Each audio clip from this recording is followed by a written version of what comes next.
gentlemen, the Mariachi Carta Blanca, who will sing México Lindo y Querido, the song that inspired the exhibition. Please.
Well, I'm not going to sing after that.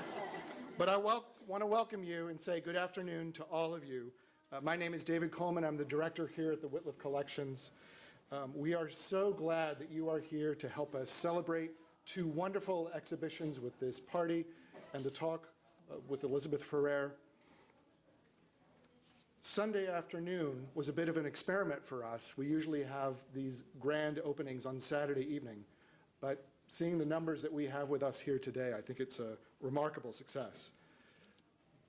So who has been here, or who, let's see, let me start that over. Who's here for the first time? I see a lot of familiar faces, but I know there's a lot of newcomers. Well, welcome to all of you for the first time. Welcome to the Wittliff family. And for all of you who are returning, do you notice anything different about us? Yeah, got a haircut, lost a little weight. We also have a new wonderful sign, a painted relief carving by David Everett, the Austin artist, at our entrance that announces the Wittliff Collections. So I hope you'll all get a chance to look at that. It's called Las Lomas, the Hills, and it has a wonderful collection of animals from the region, but also, and this was, I think, a special request by Bill Wittliff, our founding donor, has rain clouds in the background. Is that right, Bill? And as you can see, it works. It's been remarkable. I think we've had 3 days of rain since just last week when we put up the sign. So get ready for the deluge, I guess. I'd be remiss if I didn't point out the brochures that you found on your chairs when you came in. I hope you will not only pick them up and admire them for their design, but also consider joining with us and becoming a friend of the collections. All of your money that you give us will go directly to acquisitions and programs that supports our mission to preserve and collect our region's cultural legacy. And if you are wise enough to make the choice to join us, you can hand that to any of us with the red tags. It's the Wittliff staff. You have to look for the special red tag. Finally, before we begin the program, I'd like to recognize some of the special guests that we have with us this afternoon, including several members of the university's administration. We're honored to have the president of Texas State University, Dr. Denise Trouth, and her husband, Dr. John Huffman.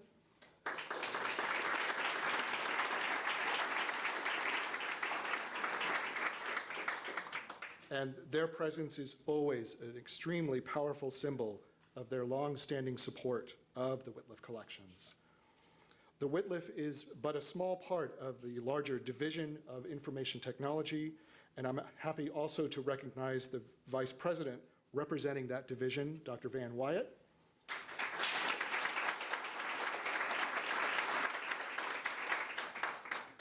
And a little closer to home, the Wittliff Collections are considered a special collections in the University Library, so I'd like to recognize its head, Associate Vice President Joan Heath.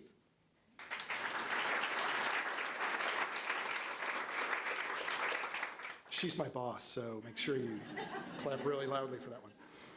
And of course, our founding donors, Bill and Sally Wittliff, whose vision to establish a cultural center dedicated to the legacy and artistic heritage of the Southwest some 27 years ago. They're here with us this afternoon. Bill and Sally.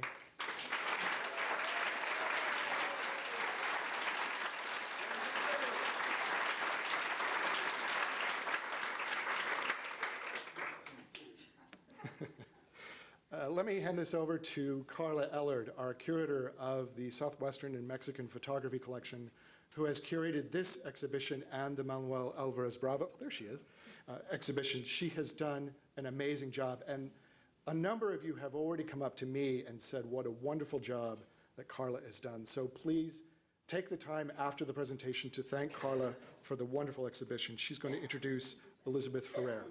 Carla.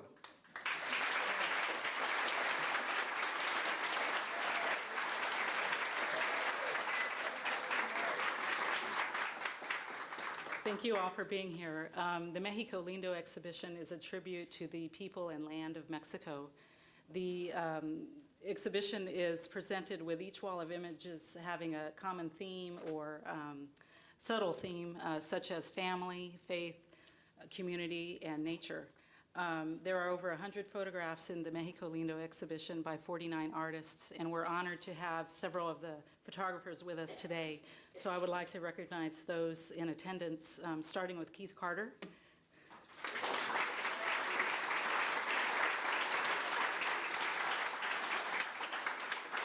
John Christian.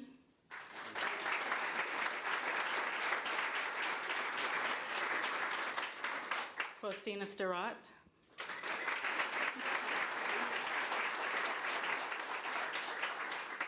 Robin Renee Hicks.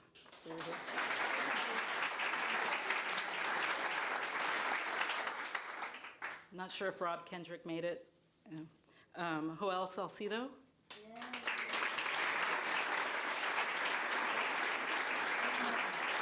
Rocky Shank.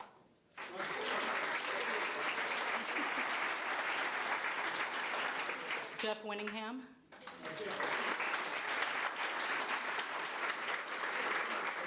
and Bill Wittliff.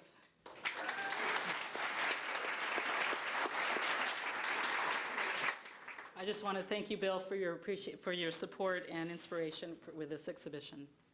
I have also a few other folks to thank, including David Coleman, Michelle Miller, Lyda Guz, and all of our summer Bobcats who helped me take down the Kate Brakey show and put up these two exhibitions. We're honored to have Elizabeth Ferrer with us as our main speaker. Elizabeth is a curator. She was the director of the Austin Museum of Art from 1997 to 2001. Elizabeth has curated major exhibitions of modern and contemporary art for numerous venues in the US and Mexico. She has also contributed to and authored books for such publishers as the University of Texas Press, the Aperture Foundation, and the Museum of Modern Art. She co-edited the landmark publication Latin American Artists of the 20th Century. And her monographic work, Lola Alvarez Bravo, is the most comprehensive book on Mexico's first major woman photographer. Please join me in welcoming Elizabeth Ferrer.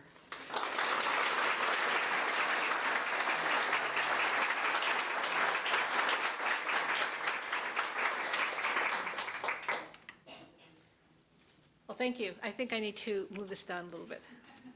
Okay, can you hear me? Good? Okay. Well, I have some thanks too. I want to thank David Coleman, Carla Ellard, and Bill Wittliff.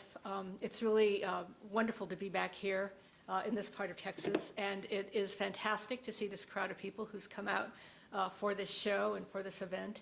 And it's really exciting to see so many distinguished people in this audience. And it's also great to see so many of the artists that are involved in this show. So I just want to thank you all. And I wanted to start with a photo that means a lot to me, this idea of photography as something that really spans across time and place. And I was excited when I came into the Wittliff collection, and there's a camera very much like this in the entrance. And so I think it's really interesting to keep in mind, especially with the earlier photographers that I'm going to be talking about. It's so different from what we have today with quick point and shoots and even our phones. This enterprise of making photographs, especially making such powerful images, was no easy job back in the day. This happens to be a photograph from 1974, but certainly in the 1920s and 30s, until the time that different technology began to come into play in the 40s, photography could be very laborious. And so I think we need to think about that when we think about some of these amazing images. Let's see. I guess I'll use this. Okay.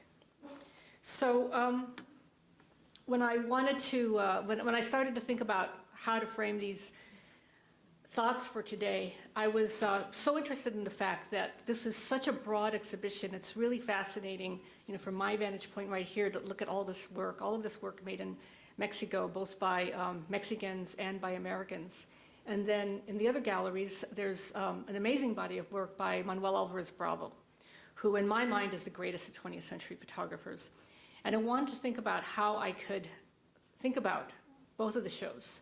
And so I decided to think about the way that there is such an important thread that goes all the way from Manuel, perhaps not quite to the present day. Things really began to shake up around the 1990s, but certainly all the way into the 1980s. There's just this incredible thread that takes place in the development of modern photography. Has a lot to do with Mexico and its history. So I thought we could go back to the 1920s and talk about this post-revolutionary era when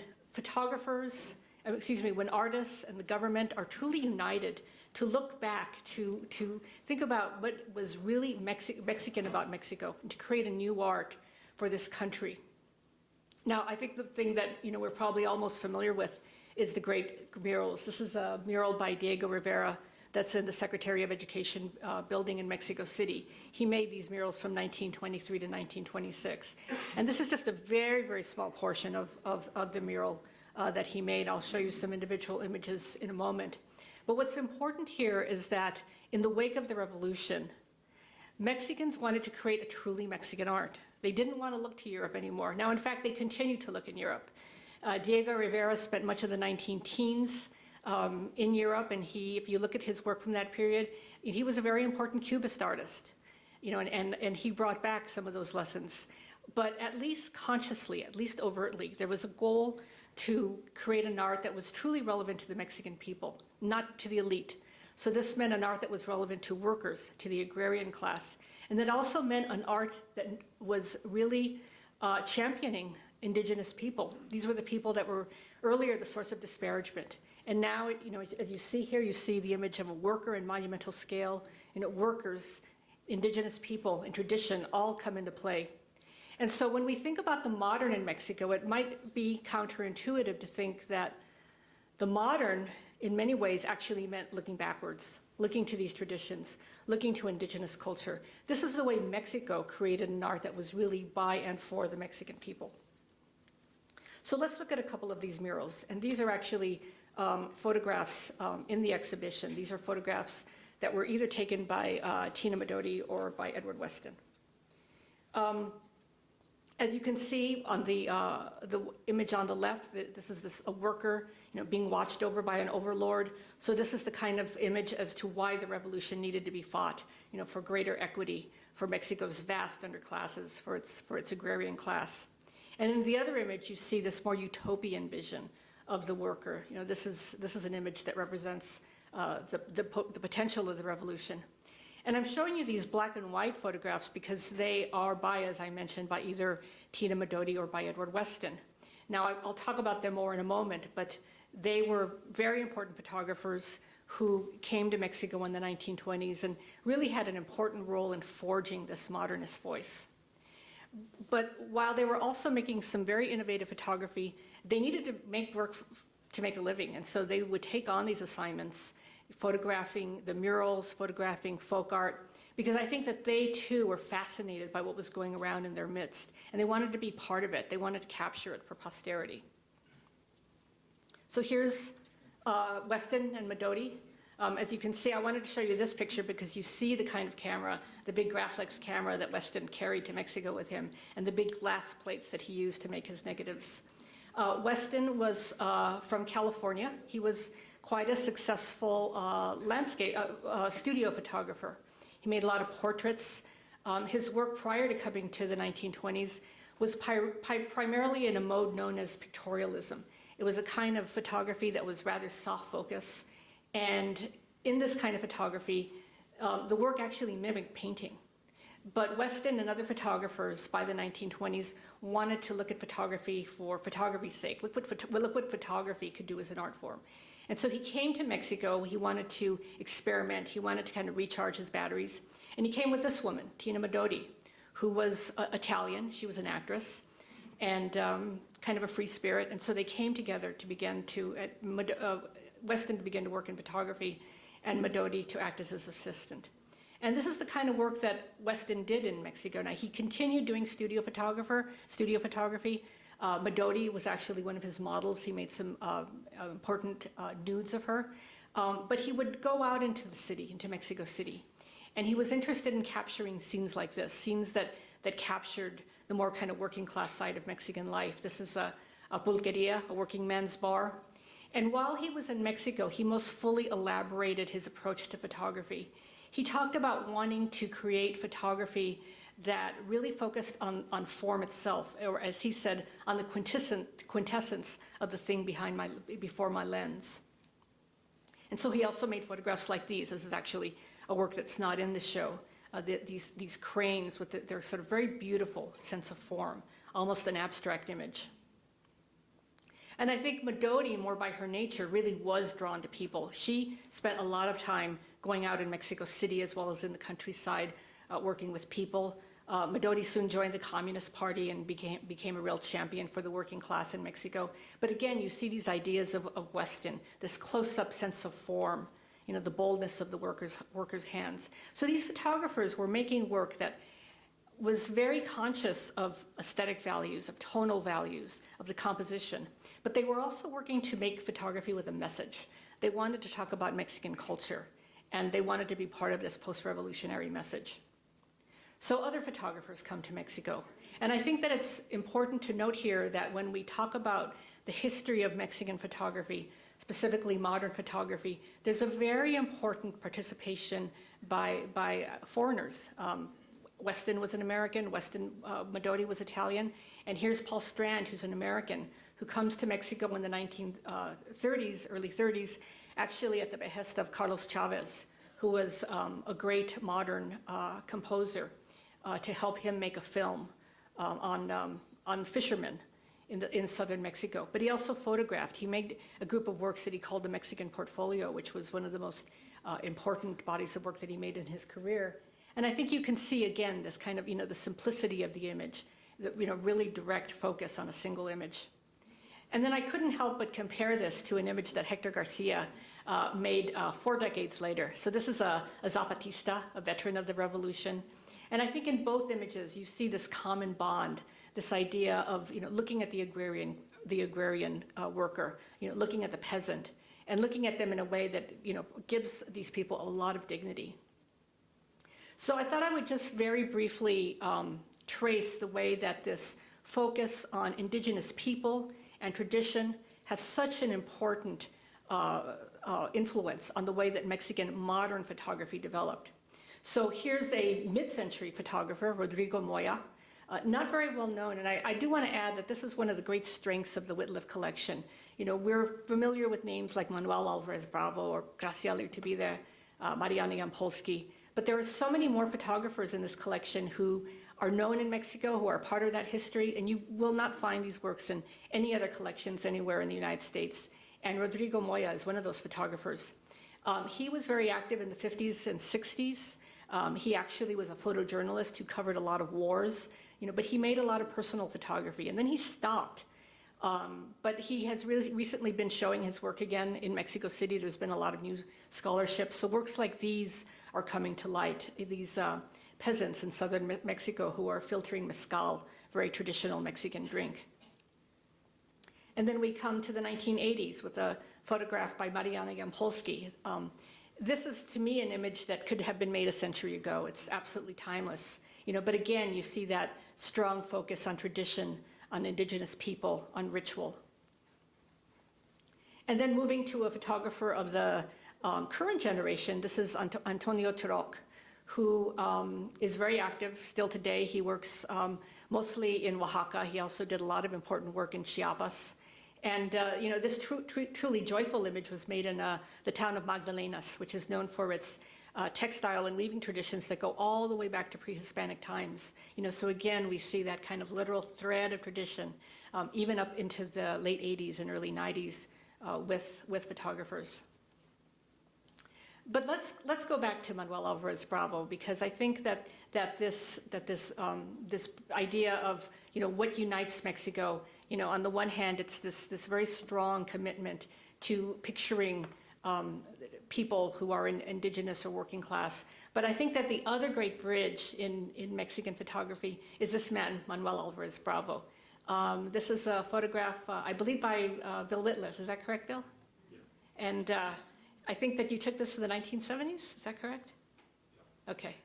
So, Manuel Álvarez Bravo is the other great bridge for a couple of different reasons. One, simply because he lived so long. He was born in 1902. He died as a centenarian in 2002. And the other thing is that he had such a decisive way of seeing that he really influenced generations of photographers after him. So before we really delve into Manuel Álvarez Bravo, I wanted to show you these 2 photographs that are in the exhibition by Joseph Kiley, who was an American active in Mexico very early in the 20th century. Both of these photographs of Mexico City were taken in 1901, and Manuel Álvarez Bravo was born in 1902. So this is very much the Mexico that he would have been familiar with. Don Manuel liked to say that he grew up right behind the great cathedral of Mexico City, and he made much of that. That became kind of a symbol of the importance of history, the way he was immersed in history, even from the time that he was a child. And while these 2 pictures don't picture that cathedral, they're not that far away, and Manuel loved to explore the city as a young boy. So this is this is the Mexico that he would have known. And then this is Don Manuel as a fairly young man, but he had a really unusual upbringing. He grew up in a fairly poor family. He lived in a tenement. And his father was a teacher, though, and he dabbled in various forms of the art. He made music, he made some photographs, he painted. So he had this sort of cultural grounding as a child. But he was forced to leave school when he was only 13 because his family was so poor, and he needed to help his family make a living. He was also good with numbers, so he became an accountant. But I believe that Mexico was incredibly important to him, and he was very conscious of his Mexican identity. He also talked about the fact that when he was a young boy going around, even playing in the streets, he would see Revolutionary War skirmishes. He would see dead bodies in the street. So he understood why that battle was fought. And he was very conscious of this post-revolutionary era. And you have to imagine Mexico as a much smaller city, where there was this community of artists where they all could get to know each other fairly easily. So he knew the muralists. He saw the paintings being painted.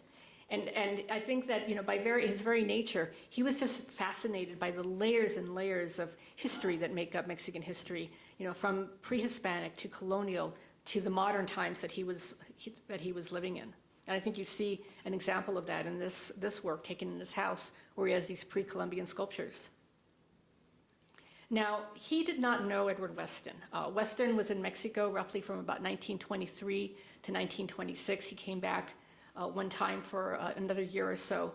But Weston had solo shows in Mexico. He had 2 solo shows, and Weston and Manuel Alvarez Bravo saw the exhibitions.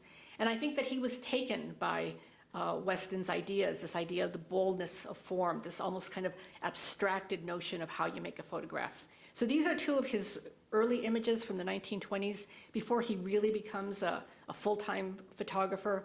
And he still has not found his voice, but he's making some very good pictures, as a man in his 20s. And then he does find his own voice, and I'd say that this begins to happen later in the 1920s. Actually, he's working for the government at this point, and he moves to Oaxaca with his new wife, Lola Alvarez Bravo. She's in this exhibition. I'll talk about her in a moment. And they find in Oaxaca this very rich culture that he wants to capture. And he has more time. So he begins to go out into the villages to make photographs. And then I think he really, truly finds his own voice. He realizes that photography is much deeper than what Weston's talking about, at least what Weston was talking about in the 1920s. It's not just about form. It's not just about the surface of things. It's about what's behind all those things. It's about all the connections that you can make in a photograph. And so, he begins to photograph things that are overt examples of Mexican culture, such as this young girl holding the sugar skull from Day of the Dead. And, this is not only a picture about Day of the Dead, I think it's literally a picture of death. And, and it has an added poignancy because you see this very young girl holding the skull. And I think that by 1930, he truly emphatically comes into his own as a photographer. He really has his own voice. So this is a photograph that is of a woman, beautiful composition of a woman with a shaft of light. But it's not just about this woman, obviously. It's also about desire. It's an image about longing. And I think it's also an image that reflects a knowledge of art history. This, to me, looks like a Vermeer and the kind of shafts of light that you see in those images, those beautiful paintings that Vermeer painted. It's very much this light of introspective, of contemplation. And then he makes an image like this of this peasant man, which is, a very, very strong portrait, and I think it is very much this single man, and he's capturing the strength of this man. And if you remember those black and white photographs of the murals that I showed you, the photographs by either Weston or Madodi, look at this man. I think he could be that man in those photos. But it's not just this man. It is, this man becomes a symbol of the presence of indigenous culture in Mexico in this period. And as you can see, the man is both sort of absent and present. He's right in the center of the image, and but yet he's looking away. He's not giving us everything. He's kind of keeping things to himself. And I think that it's very intelligent of Don Manuel. Long before photographers and art historians began to talk about the problematics of photographing indigenous people, Don Manuel captures an image that very concisely, captures all of the ethics that are involved in photographing a person that's very different from yourself. And I think that he actually allows this man to take part in the creation of his image. Another thing that Don Manuel is doing in the late 1920s and early 30s is that he's going around Mexico. He's fascinated by his city, and it's changing rapidly. There's on the one hand this tradition, still traditional craftsmen, working in storefronts, and then there's these, very bold expressions of modern culture. So, with the first image, Escala de Escalas, you see this child's coffin that's perched on this ladder. So this is very much a symbol, a very poignant symbol of mortality, of life interrupted. And that also shows you what Mexico was like. There were still these craftsmen who made these things by hand. And then the other image, this is sort of a found composition, almost sort of a surreal composition, but something that he came about in Mexico City. You see modernity. You see the electric lights that have been installed in the building. At this time, I think this picture was taken in 1928. This is still relatively new. So he's picturing modernity and certainly, showing the skirt with the woman's legs. And so, he's beginning to create images that have these layers and layers of meaning. And then I think this is one of the images which is really, just sort of a culmination of that, where he's sort of playing with everything that he sees in an urban fabric. So it's, it's a storefront and its words and its symbols. This is an image of an optician shop, but picture, and I should also note that intentionally he printed this picture in reverse because he's playing with all these symbols and he's kind of creating word games, So in addition to being interested in Mexico's history, in politics, in social classes, he's also interested in, literature and word puns and poetry. He can bring all of that into a single image. This is Lo Óptico Moderna from 1930. And the words Lo Óptico Moderna, it's the name of the shop. It's an optician shop. But pictured in this way, it also means the modern viewpoint. And then you see all of these eyes in the image, and then the words spirito. Spirito is actually the name of the shopkeeper or the optician. But of course, it has other meanings. It's talking about the spirit. It's connecting the eyes to spirituality. It's connecting the eyes to observing and seeing behind things. And it's also connecting the eyes to what it is to be a photographer. So Manuel becomes this very observant photographer, but observant, not only with his eyes, but also with his mind. And he's creating these multi-layered images that are both to be seen and I think also to be read. So I think that you can see from the images that I've just showed you that Manuel Álvarez Bravo, I think, just developed this commanding voice in photography and made images that, spoke in so many ways to, what it was to be a Mexico. I think especially an urban Mexican, in this post-revolutionary decade of, the late 1920s and into the 1930s. And so what I want to do now is bring some other photographers into the conversation and talk about the way that he acted as an influence. And I think it's fitting to start with Lola Álvarez Bravo. This is a photograph in the exhibition El Baño from 1940. She was his first wife. Very interestingly, she came from an immensely wealthy family, but her brothers and Manuel used to play together, so they knew each other almost as children. And they were married in the mid-1920s. They divorced about 10 years later, but this was an incredibly formative period for Manuel. They went to Oaxaca together, and she became his first darkroom assistant. She taught him how to develop those big glass plate negatives. And then she would plead to use the single camera that they shared. She began to make photographs in the late 1920s. But when they divorced in the 1930s, she needed to make a living. And this was the thing she knew how to do. She knew how to take pictures. So she went out as a photojournalist, and that was a very bold thing. There were really no other photographers in Mexico who were women except for Tina Madodi, who was that amazing free spirit. But for a Mexican woman to go out into the street and photograph, she began to get assignments from the government as well as from magazines and from newspapers. That was rare. So she was a very, very strong woman to do this in her time. And she had a career that lasted decades. So this photograph, El Baño, I think it must be either staged or semi-staged. But I think that it shows her genius at composing with people.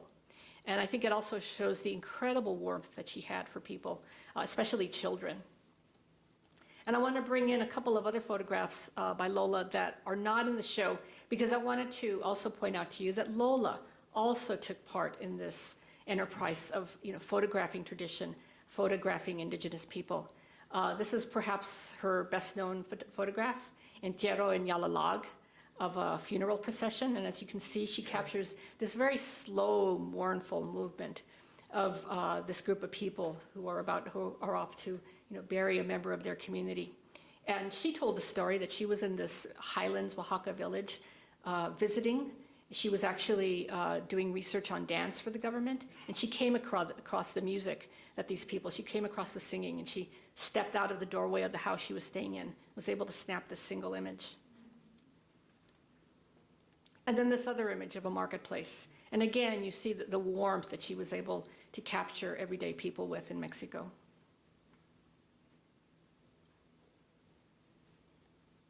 So let's now turn to another photographer, Hector Garcia. He's a very different figure. He also grew up in Mexico City. Like Manuel, he grew up very, very poor. In fact, he spent some time in a juvenile facility as a teenager. And quite remarkable that he was able to achieve what he could as a photographer. This is yet another figure that I think he's just totally revered in Mexico, especially among Mexican photographers. But not so well known outside of Mexico.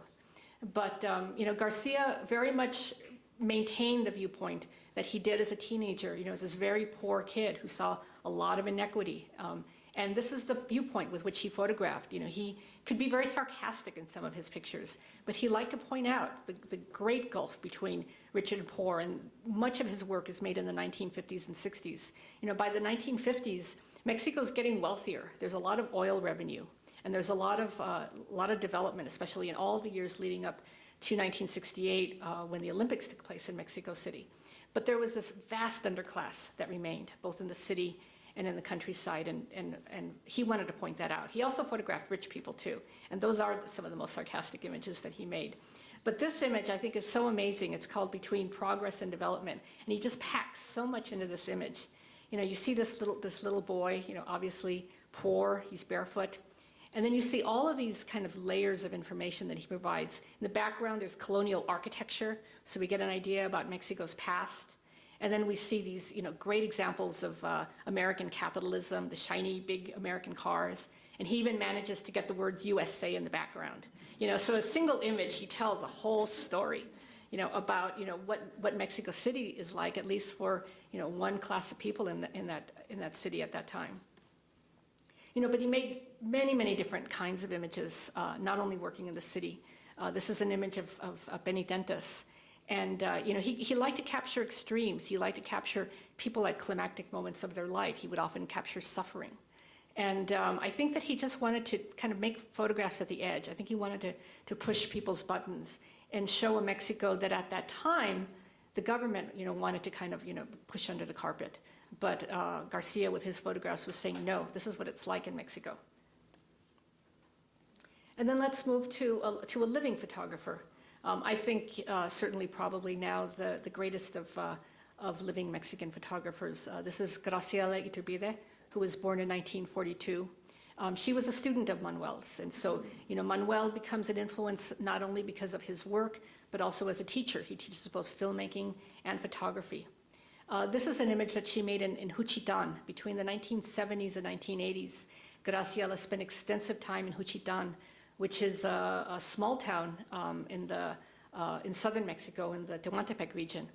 And it's known for its matriarchal culture and also for its really idiosyncratic rituals and practices that are unlike anywhere else in Mexico. So this picture of this young woman, I think, shows Graciela at what she is amazingly good at doing, and that is that people bare their soul when she stands before the camera with them, and I think that's an amazing gift. Even if it's just for that one moment, you get this amazing sense of this woman, this young woman. And again, I wanted to show you a couple of photographs that are not in the show, because this was really a sustained body of work. And I really think that it's one of the most important bodies of work in the corpus of 20th century modern photography. So, in this one work, in this one image, you see this grandmother with this girl. I'm not sure if it's, confirmation or what the event is. Okay, yeah, that's right, yes. And then, you see this cross-dresser, who's very kind of fairly common type of man in Juchitán. And again, these are people that are very, very different from Graciela, but she's able to make this incredible connection, and I think that's one of the great powers of her photography.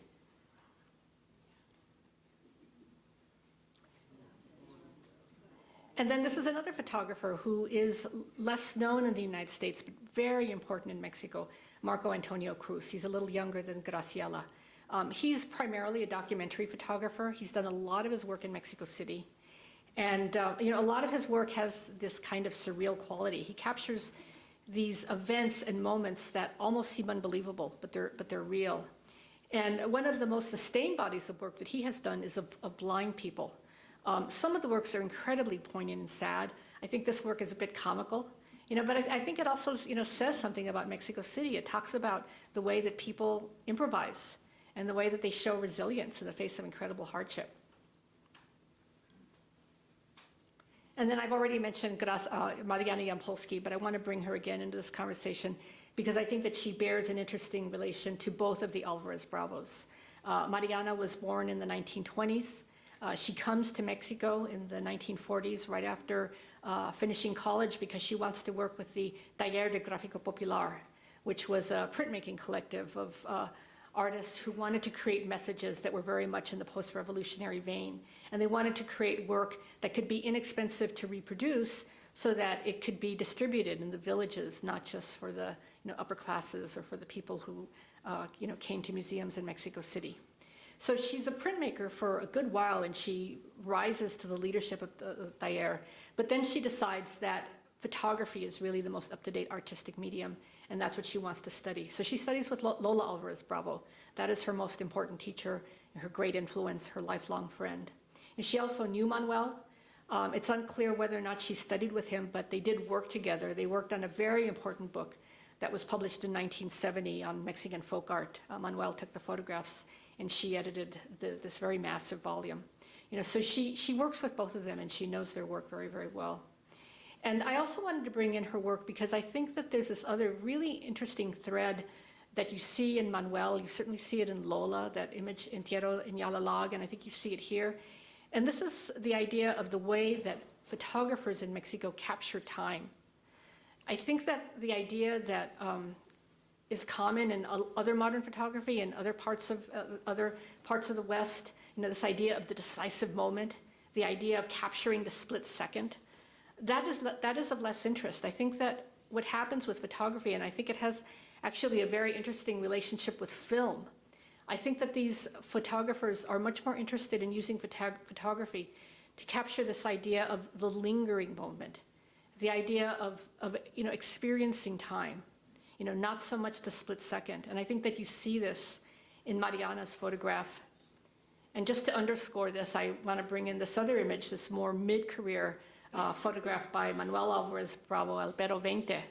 Again, you see this idea of the notion of time kind of slowly passing. And thinking about time, I couldn't help but bring Bill Wittliff into the conversation. I think that Bill has been photographing in Mexico since the late 1960s. But if you are to look at his work of the last decade or so, especially when Bill begins to move to working with all these different pinhole cameras, which involve these very long exposures of time, you get this sense of kind of time just sort of suspended, time really slowed down. So it's not so much the idea of this fleeting moment, but very much the sensation of an experience. And there are a few of his images in this exhibition, so I encourage you to look at them, and I think that you'll get the sense of what I mean. So now I want to actually bring in another idea, another topic, and that's the idea of rupture. Now, I've talked about some elements that are really important to the way modernism developed in photography. I've talked about tradition. I've talked about the documentation and expressions of indigenous people. And I've showed you photographers that dates of photographs that range from the late 1920s all the way to the 80s. And I think there's been an incredible cohesiveness. But I would be remiss in saying that this was the only influence. Obviously, there are other voices, other ideas that are coming into play. There's some very avant-garde ideas that come to play in Mexico, much, much more than I would have time to talk about right now. But I do want to mention the fact that there are these other very different ideas that are coming to the fore. And, in this case, this is a photograph by Yolanda Andrade, who was born in 1950, so somewhat younger, although at this point she's a fairly established photographer. Yolanda actually represents the first generation of photographers in Mexico who began to study abroad. Yolanda comes to the United States to study and spends several years here. So she has this different vantage point. She has this different context. So when she goes back to Mexico to photograph, she's interested in tradition. You know, this is a picture that has the Virgin of Guadalupe at its center. But she's talking about the clash of modernity with tradition. And so she's bringing some new ideas into her work. She's very interested in popular culture, and I'm not talking about sort of Mexican popular culture. I'm talking more about the mass media. You know, she's interested in television. She's talking about the way that all these influences from the United States are coming into Mexico increasingly in the 1980s and 90s. So she has a different way of thinking about tradition. And she's showing this clash. She's showing the way that Mexico is changing. And then a very different photographer is the American, Mary Ellen Mark. So there's also the influence of outsider and the ideas of outsiders. This image, Niño Fidencio, is at its heart an image about a ritual. You know, there's something that's playing out elsewhere, you know, outside the picture field. But while this picture is an image of tradition, it's also a picture of banality. It's an image of skepticism. So she's not so much, you know, celebrating Mexican culture as she's critiquing it here. And then in a very, very different way, you know, there's a photographer like Keith Carter. So for a photographer like Keith, I think that Mexico, as much as it is subject matter, Mexico really is a point of departure for pure and bridled creative expression. You know, so this image on the one hand has its subject matter as some sort of ritual, some sort of private ritual that we don't know, but it's also very much a magical personal image. So there's, you know, in Mexico the possibility to make these other kinds of photographs. You know, not all the photographs are about Mexico itself, but you know, it becomes, again, you know, it's about form and light. So I want to end now to talk a little bit about this idea of México Lindo. Because when Carla talked to me about coming here and she told me the title of the show, you know, I was actually, frankly, a little puzzled because México Lindo, I think, on the one hand, you know, I think the first thing that it conjures is sort of this stereotypical idea of Mexican beauty, you know, and it's, of course, this famous mariachi song. And, you know, Mexico is lindo. There's so much beauty in Mexico, but, of course, there's also these painful realities. I think that we do see México Lindo in the photographs of nature. In this photograph by Rocky Schenk, I'm kind of using it to stand in for all the amazing photographs with Josephine Sacabo, Kate Breakey. There's many other important works involving nature. I'd also mention Ugo Bremer, who was a German. I think his are the earliest photographs in the exhibition. So México Lindo is certainly that. You know, it's the beauty of the landscape. You know, but I think it's many other things, and I think that, you know, Carla sort of played with this idea as she put this exhibition together. So for Manuel Álvarez Bravo, México Lindo is, I think, this idea of quietude. You know, this young girl around 1930, you know, just standing very wistfully in a tenement, you know, probably a very chaotic environment nearby her. This is a world that Manuel Álvarez Bravo knew very well. I think for Pablo Ortiz Monasterio, México Lindo is the scene of creative improvisation. These, you know, young men who would like to be bullfighters, practicing their trade, you know, right next to a very, you know, busy highway. And I think that for Alinka Echeverria, who I think is probably the youngest photographer in the exhibition, México Lindo is the power of ritual. These are pilgrims who come to Mexico City each year for the feast day of the Virgin of Guadalupe. And these are among the most zealous followers, these men and women who carry these huge paintings and objects of the Virgin, you know, on their own bodies. I think for her, México Lindo is the strength of faith.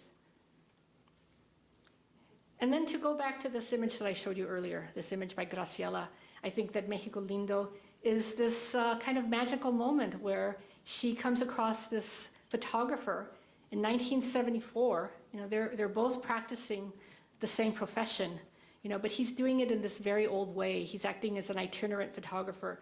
These kinds of photographers went around to the villages and towns in Mexico for the people who couldn't afford to go to a studio to sit for a portrait.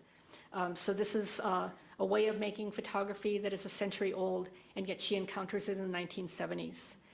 So I think that, in the end, Mexico Lindo is the ability for photography to really connect us between time and place. It's really amazing that we have these images that speak to us now that, date from early in the 20th century all the way to almost the present day. There's so much more in Mexico, and I know that with the Wittliff collection, for many of these works, it's just the tip of the iceberg. For many of these photographers, there are dozens or even hundreds more by that same photographer in the collection. So Mexico Lindo is actually also a gift. It's the gift that the Wittliff collection has in sharing these amazing photographs with us. Thank you very much.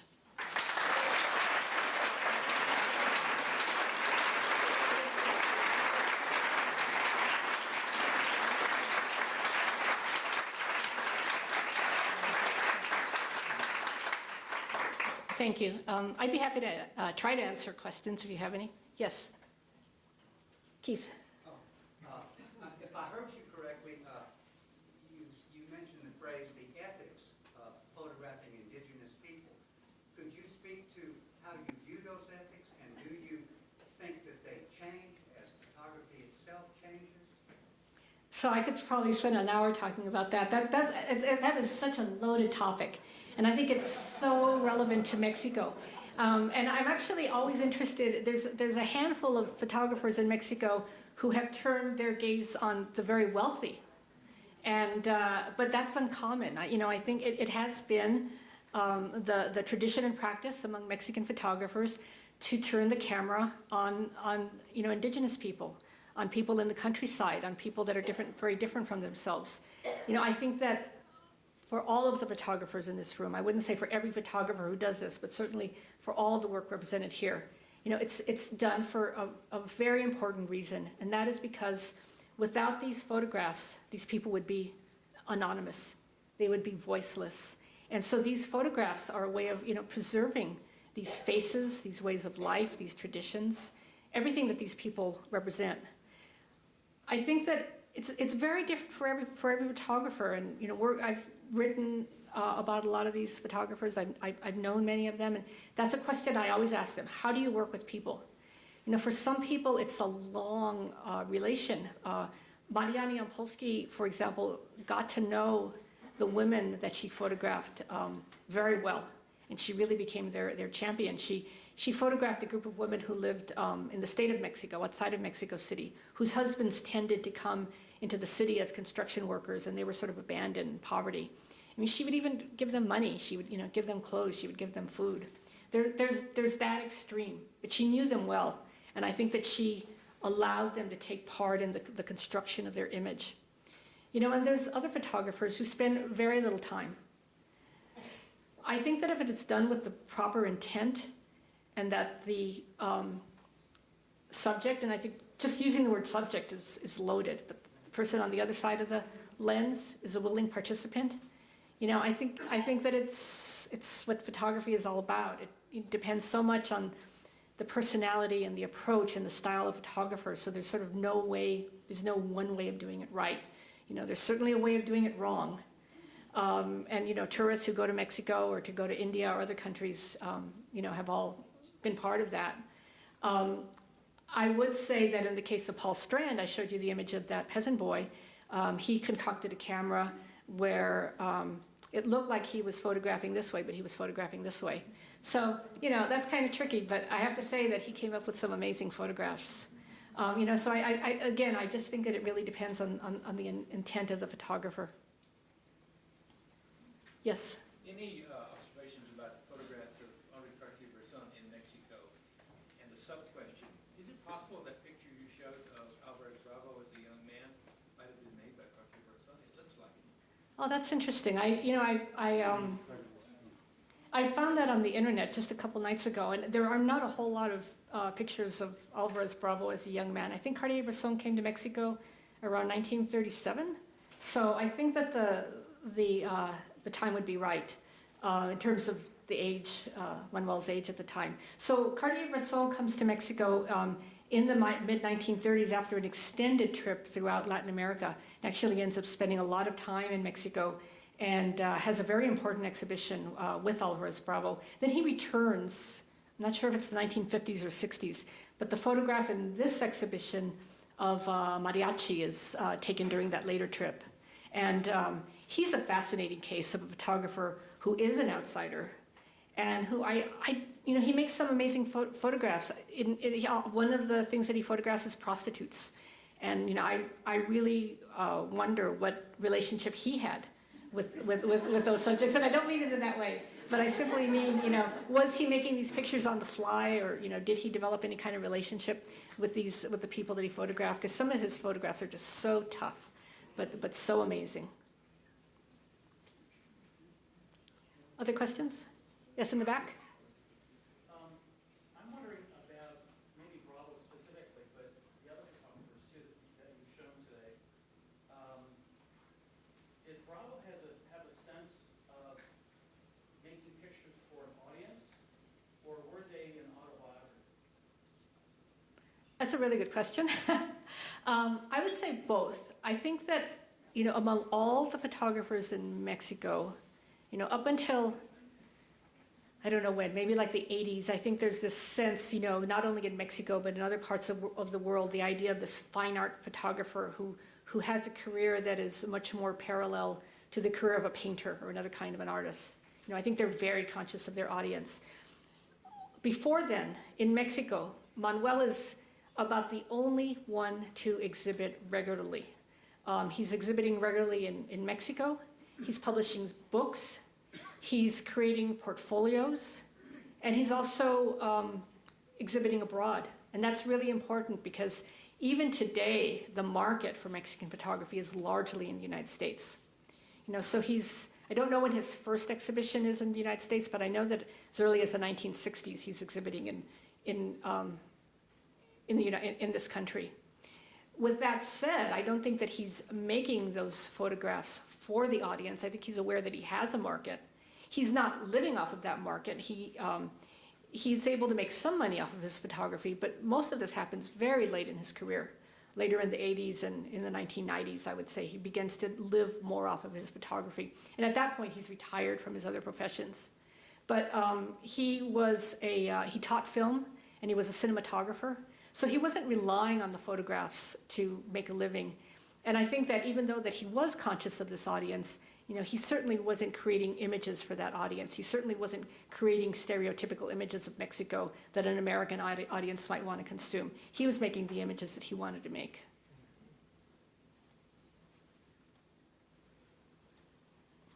Anything else? Well, you've been a fantastic audience. Thank you very much.